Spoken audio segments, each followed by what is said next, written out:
कैसे हो आप सब? My name is Yashodhara Singh Jamwal and welcome to my lecture series. So guys, we are back with the lecture series और इसमें हम जो कर रहे हैं, this is your lecture number 2 and we are solving NCERT questions, ठीक है? पिछली वाली वीडियो में भी हमने 10 क्वेश्चन डिस्कस किए थे और आज की क्लास में भी हम 10 क्वेश्चंस को डिस्कस करने वाले हैं। This is for the post of forester और हम एनवायरनमेंट को इसमें कवर कर रहे हैं, ठीक है? All right. सो गाइस, सबसे पहला क्वेश्चन है, lantana and water hyacinth are examples of what?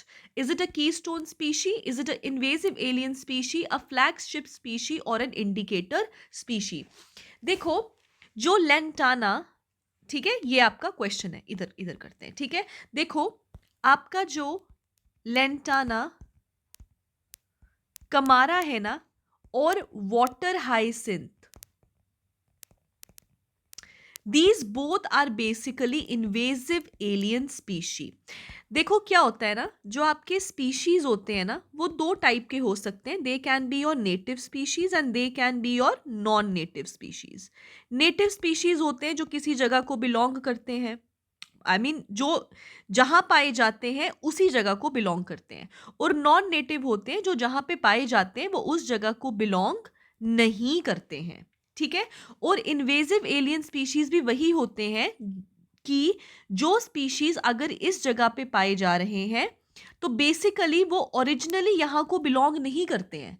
यहां पर वो या तो इंटेंशनली या तो अनइंटेंशनली इंट्रोड्यूस किए गए हैं, राइट? तो फर्क क्या हुआ नॉन नेटिव में और इन्वेजिव एलियन स्पीशी में? याद रखना, इन्वेजिव एलियन स्पीशीज जो होते हैं ना, they are not good for native species, ठीक है?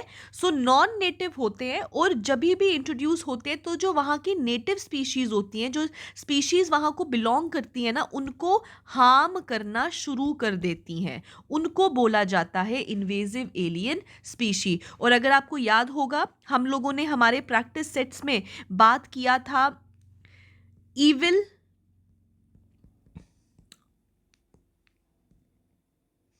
ईविल क्वार्टेट के बारे में, जिसमें से एक इविल क्वार्टेट आपका इन्वेजिव एलियन स्पीशी था. दोस्तों, हाल ही में वाइल्ड लाइफ प्रोटेक्शन एक्ट 1972 को अमेंड किया गया है 2022 में, और उसमें भी इन्वेजिव एलियन स्पीशीज के बारे में बहुत ज़्यादा कंसर्न जो है वो दिखाया गया है. सो इसलिए इन्वेजिव एलियन स्पीशीज जो होती हैं वो हमेशा आपकी इंपॉर्टेंट होती हैं. तो याद रखिएगा, लेंटाना कमाना हो गया, आपका वाटर हाइसिंथ हो गया, these are examples of your invasive alien species. एक और बड़ा ही फेमस है, that is prosopis juliflora. Prosopis juliflora is also one of the important invasive alien species. अगर मैं लेंटाना कमारा की बात करूं तो ये देखने में बहुत खूबसूरत होता है. ये बेसिकली एक ऑर्नामेंटल श्रब होता है, ठीक है? और बेसिकली बिलोंग करता है अमेरिका को, ठीक है? लेकिन इंडिया में ये इंट्रोड्यूस किया गया था और ये वर्ल्ड का ना top top 10 worst invasive alien species में आता है, ठीक है? और अगर हम ये आपका वाटर हाइसिंथ की बात करें तो याद रखना, हाल ही में मध्य प्रदेश की एक आर्टिफिशियल लेक है जो 2022 में एक रामसर साइट बनी थी, जिसका नाम है सनकाया सागर, ठीक है? ये एक आर्टिफिशियल लेक है और 2022 में it was declared as a Ramsar site. ये पूरी की पूरी वर्चुअली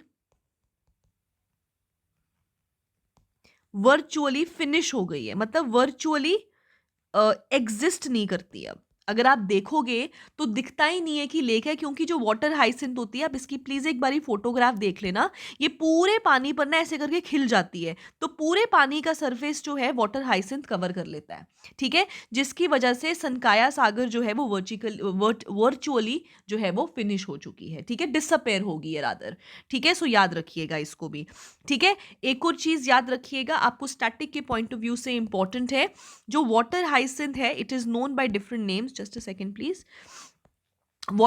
ये जो आपका हाइसिंथ है इसको बोला जाता है फ्लोरिडा डेविल, ठीक है। सो फ्लोरिडा डेविल इसको बोलते हैं अपने साउथ अफ्रीका में, ठीक है। इसको जर्मन वीड कहा जाता है बांग्लादेश में, ठीक है।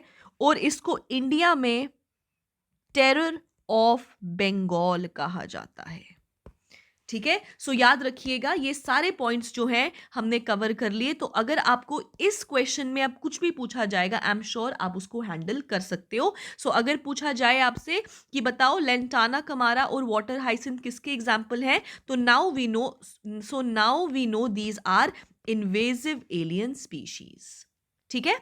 चलो next up, species found at a particular region are termed as what, ठीक है। सो क्या होते हैं जो एक पर्टिकुलर रीजन में पाए जाते हैं, राइट। जैसे मैंने आपको बताया ना अभी कि आपके स्पीशीज होते हैं, राइट। हमने बात किया native species, non native species के बारे में। अब क्या होता है ना, कुछ स्पीशीज ऐसे होते हैं जो किसी जगह पे पाए जाते हैं, मतलब वो वहां के नेटिव्स हैं, राइट। जैसे कुछ स्पीशीज होंगे which are found in India, right, है ना, किसी एरिया में पाए जाते हैं। अब जो एरिया में पाया जाता है वो तो नेटिव हो गया, लेकिन जब आप किसी पर्टिकुलर लोकेशन के बारे में बात करो ना, then that region, particular region और पर्टिकुलर लोकेशन की बात करो ना, तब उसको बोलते हैं एंडेमिक स्पीशी। क्या बोलते हैं? एंडेमिक स्पीशी उसको कहते हैं। मैं आपको इसका एग्जांपल बताती हूं। फॉर एग्जांपल एशियाटिक लायन कहां पाया जाता है? इंडिया का तो है, लेकिन पाया कहां जाता है? ये सिर्फ और सिर्फ गिर फॉरेस्ट में पाया जाता है और कहीं नहीं पाया जाता। एशियाटिक लाइन क्या जम्मू में मिलता है? एशियाटिक लाइन क्या मध्य प्रदेश में मिलता है? नहीं मिलता, सिर्फ गिर फॉरेस्ट में मिलता है। सो एक पर्टिकुलर रीजन है या पर्टिकुलर लोकेशन है, उसको बोलते हैं एंडेमिक स्पीशी, ठीक है। इसके अलावा अगर मैं बात करूं लायन टेल्ड मकॉक, ठीक है। ये बेसिकली एक मंकी होता है, इसकी फोटो देख लेना आप, ये मंकी होता है। ये कहां पाया जाता है? सिर्फ और सिर्फ वेस्टर्न घाट्स में पाया जाता है। देखो आप फॉरेस्टर का पेपर दे रहे हो, आपको जानवरों के बारे में पता होना चाहिए। कुछ बच्चे कह रहे थे कि मैम ये तो केएस के लेवल का है। दोस्तों जो आपका इन्वायरमेंट का सिलेबस है ना, वो है ही पूरा केएस का सिलेबस, क्योंकि उसमें आपको बायोडाइवर्सिटी एक्सप्लिसिटली मेंशन किया गया है, ठीक है। सो आपको बायोडाइवर्सिटी जो है वो अच्छे से पढ़ना है। बाकी पेपर में क्या आता है वो बात अलग है, लेकिन आपको तैयारी अपनी पूरी रखनी है, ठीक है। और ये सारे क्वेश्चंस माइंड यू, ये सारे के सारे एनसीईआरटी के क्वेश्चंस हैं, मैंने अपने से नहीं बनाए हैं। एनसीईआरटी खोलो, सारे क्वेश्चन दिख जाएंगे, ठीक है। चलो आगे, ठीक है। सो लाइन टेल मकाक आपका वेस्टर्न घाट्स हो गया। इसी के साथ मैं आपको एक और चीज के बारे में बताऊं। एक होता है आपका डुगोंग्स, ठीक है। These are also endemic species. ये कहां पाई जाती हैं? पैल्क बे, ठीक है। इसके अलावा आपका गल्फ ऑफ मन्नार, ठीक है। आपका गल्फ ऑफ कच्छ, उधर पाई जाती हैं। अब ये बेसिकली जो डुगोंग्स होते हैं ना, इनको बोला जाता है सी काउज, ठीक है। What is important about them? The important thing is these are the world's only marine herbivorous mammals. These are the world's only marine herbivorous mammals who dugongs, also known as sea cows. ठीक है। एक और चीज याद रखिएगा दोस्तों कि जो डुगोंग्स है ना, उनके लिए अभी हाल ही में इंडिया का पहला कंजर्वेशन रिजर्व बना है फॉर डुगोंग्स। कहां बना है? तमिलनाडु में बना है, ठीक है, याद रखिएगा। और ये सिर्फ इन्हीं रीजन्स में पाया जाता है, एंटायर इंडिया में पाया नहीं जाता है, ठीक है जी। एक और चीज याद रखना, 28 मई को सेलिब्रेट किया जाता है वर्ल्ड डुगोंग डे, ठीक है, ये भी याद रख सकते हैं आप। फाइन। चलो नेक्स्ट क्वेश्चन, तो बताइए एंडेमिक हो गया, चलो थर्ड क्वेश्चन पे चलो। Okay. India, in many culture, tracts of forest were set aside, and all the trees and wildlife cultures were venerated and given total protection. These are endemic species, sacred groves, invasive alien species और threat to ecosystem. अब वो बोल रहे हैं कुछ ऐसे forest होते हैं और ऐसे कुछ वाइल्ड लाइफ, आपके वाइल्ड लाइफ होती है जिनको कल्चरल एस्पेक्ट की वजह से और रिलीजियस एस्पेक्ट की वजह से प्रोटेक्ट किया जाता है, ठीक है, असाइड रखा जाता है। उनको क्या बोलते हैं? तो उनको बोलते हैं सेक्रेड ग्रूव्स, राइट। अब बेसिकली सेक्रेड ग्रूव्स क्या होते हैं? These are basically piece of natural vegetation, ठीक है। सो ऐसी वेजिटेशन जो नेचुरल हो, दैट इज प्रोटेक्टेड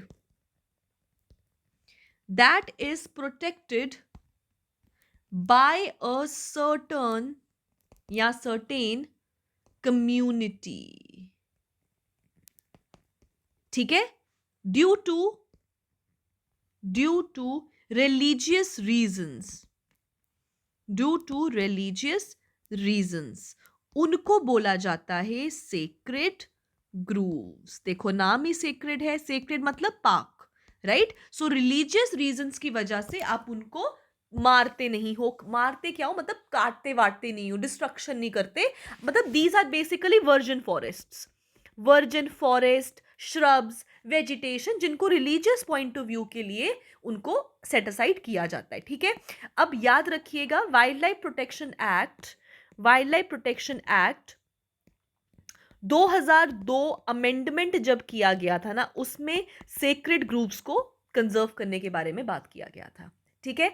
अब कुछ और पॉइंट्स याद रखना सेक्रेड ग्रुप्स के बारे में कि इनको जगह जगह पे क्या क्या बुलाया जाता है। For example they are known as, Bihar में इनको बोलते हैं सरनास, ठीक है। देववन कहते हैं इनको हिमाचल प्रदेश में, ठीक है। कावू कहते हैं इनको केरल में या केरला में। ओरैंस कहते हैं इनको राजस्थान में, ठीक है। सो ये डिफरेंट डिफरेंट जगहों पर इनको डिफरेंट डिफरेंट नाम से बुलाते हैं और ये बेसिकली है क्या? ये है आपके सीक्रेट ग्रुप्स, ठीक है। चलो next up, healthy ecosystem are the base for a wide range of economic, environmental and aesthetic goods and services. What are these services called? Biogeochemical cycles, ecosystem services या nutrient cycles। तो दोस्तों वो सारे benefits that people derive from ecosystem, उनको बोलते हैं ecosystem services. अब आप बोलेंगे ये क्या बात हुई? ये बात हुई ऑक्सीजन, वुड, एनर्जी, मेडिसिन, ये सब चीजें क्या है? ये सब चीजें इकोसिस्टम में मौजूद है और ये हमको नेचुरली मिल रही है from the ecosystem itself. These are ecosystem services, ठीक है। जो इकोसिस्टम हमको प्रोवाइड कर रहा है उसको बोलते हैं इकोसिस्टम सर्विसेज, ठीक है जी। चलो आगे, fifth question, the entire sequence of communities that successively change in a given area are called climax species, sere, primary succession और pioneer community. So again this is an example of, ये वापस से जो हम पढ़ रहे हैं, दिस इज इकोलॉजिकल सक्सेशन। कल हमने किया था, राइट। हमने उसमें पाइनियर स्पीशी पढ़ा, राइट। हमने उसमें क्लाइमैक्स स्पीशी पढ़ा, राइट। सिमिलरली अब याद रखना ये जो इंटायर सीक्वेंस है किस चीज का, from pioneer to intermediate to climax species, right. ये जो सक्सेसिव चेंज है उसको क्या बोलते हैं? उसको बोला जाता है सेरी, ठीक है। उसको हम बोलते हैं सेरी। क्लाइमैक्स कम्युनिटी कोई सीक्वेंस थोड़ी है, पाइनियर कोई सीक्वेंस थोड़ी है, ये तो हमारे स्पीशीज है, right? So sere is the sequence. ठीक है, चलो 6th question. Next is which among the following. अच्छा, अब देखो, ये क्वेश्चन आपको देखा देखा लग रहा है. कहाँ आया था? अभी हाल ही में FAA के पेपर में आया था ना. अब मैं आपको एक कमाल की चीज दिखाती हूं.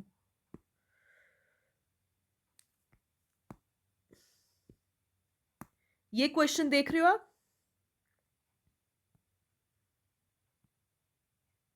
ये क्या हो गया भाई? ठीक है, ये क्वेश्चन, ये जो फोटो है, ये आपके एनसीईआरटी की है और ये आपके एनसीईआरटी से डायरेक्टली उठाया हुआ है. ये एनसीईआरटी है, राइट? तो आप यहां से समझ सकते हो कि एनसीईआरटी कितनी ज्यादा इंपॉर्टेंट है. ये डायरेक्टली एनसीईआरटी से उठाया हुआ एग्जाम्पल है. ठीक है, तो चलो, राइट? ओके, सो अब आते हैं हमारे क्वेश्चन. कहाँ गया?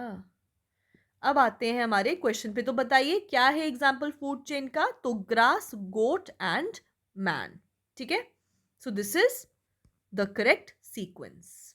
फाइन, चलो नेक्स्ट अप.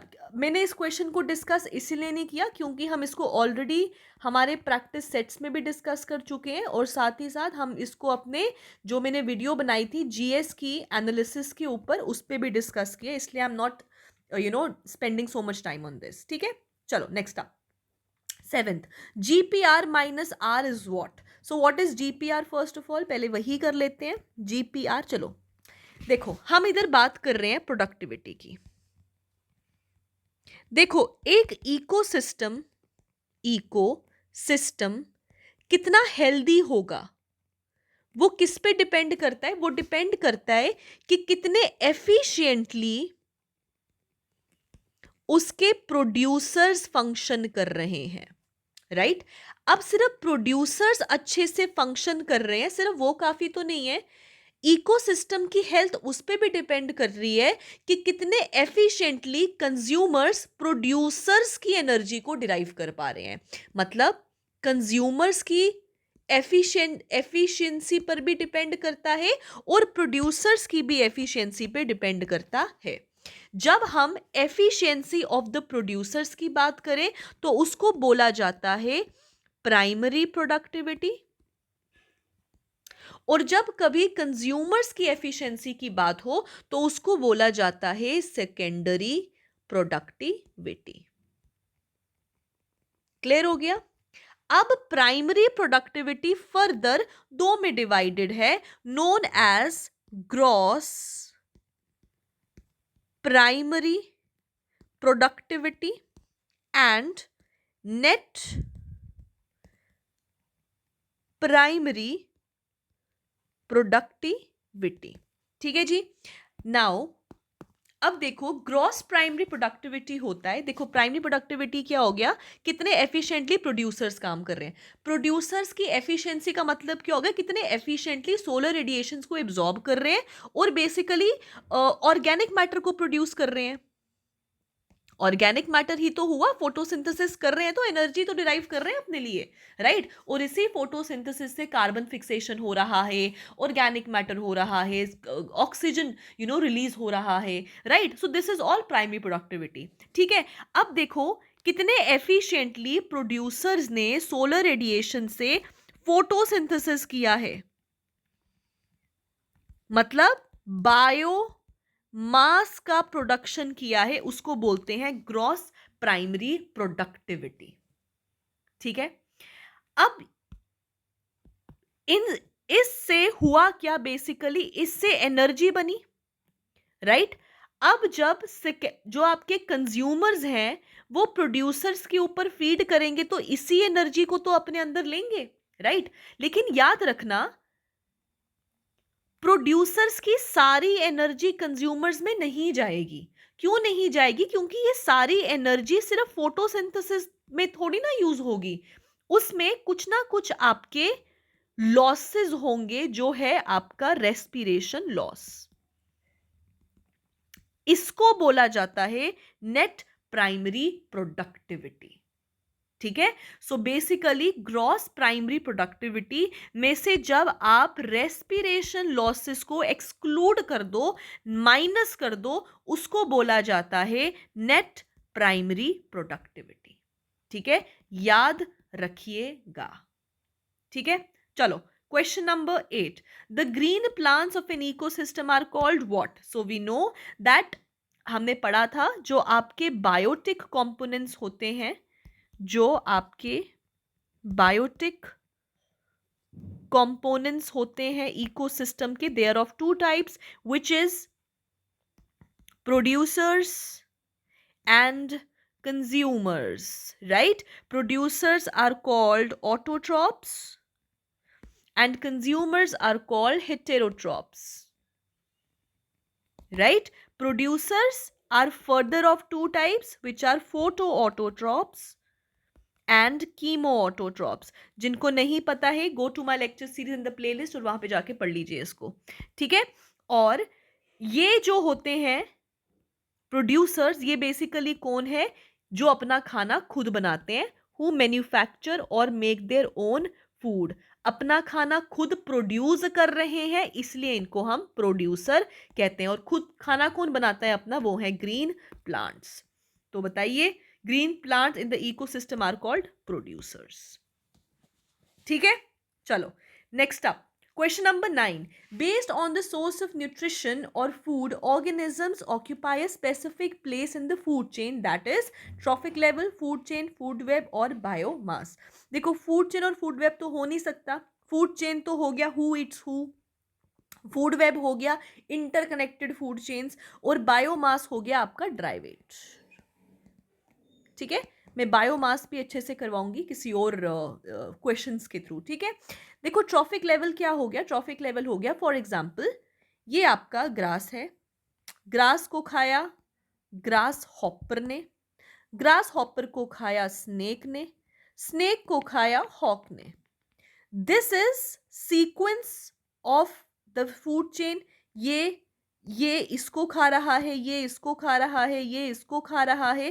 दैट मीन्स पहले एनर्जी यहां से यहां गई, फिर एनर्जी यहां से यहां गई, फिर यहां से यहां गई। This is trophic level 1, trophic level 2, trophic level 3, trophic level 4। सो हमने क्या पढ़ा कि based on source of nutrition, कहां से न्यूट्रिशन आ रहा है, उस सीक्वेंस के ऊपर फूड, न्यूट्रिशन मतलब फूड, ऑर्गेनिजम्स हर एक स्पेसिफिक पोजीशन को अटेन करते हैं एक फूड चेन में।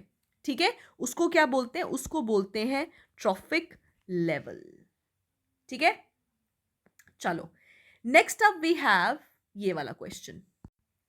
Question is, what is the percentage of photosynthetically active radiation? Very importantly, photosynthetically active radiations, that is in the incident solar radiations, 100%, 50%, 1 to 5% या 2%। अब ध्यान से समझो, ये क्वेश्चन इजी है, प्रोवाइडेड अगर आपको ये फोटोसिंथेटिकली एक्टिव रेडिएशन का मतलब पता हो। ठीक है, देखो सोलर रेडिएशन है ना, सोलर रेडिएशन में एक पर्टिकुलर क्या बोलते हैं उसको, स्पेक्ट्रम रेंज होता है। ठीक है, स्पेक्ट्रल रेंज होता है जो यूज होता है फॉर फोटोसिंथेसिस। उस स्पेक्ट्रल रेंज को क्या बोलते हैं?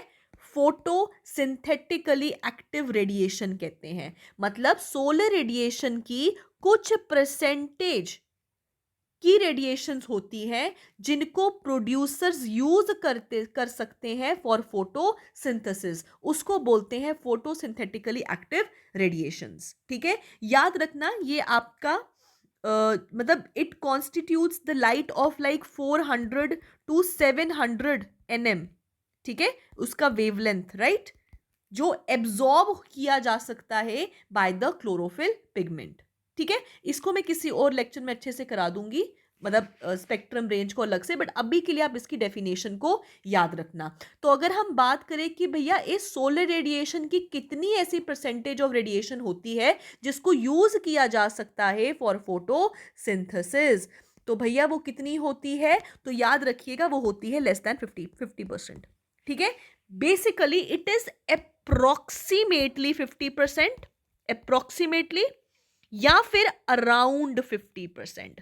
तो इसलिए इसमें मैंने 50% आपको दिया है।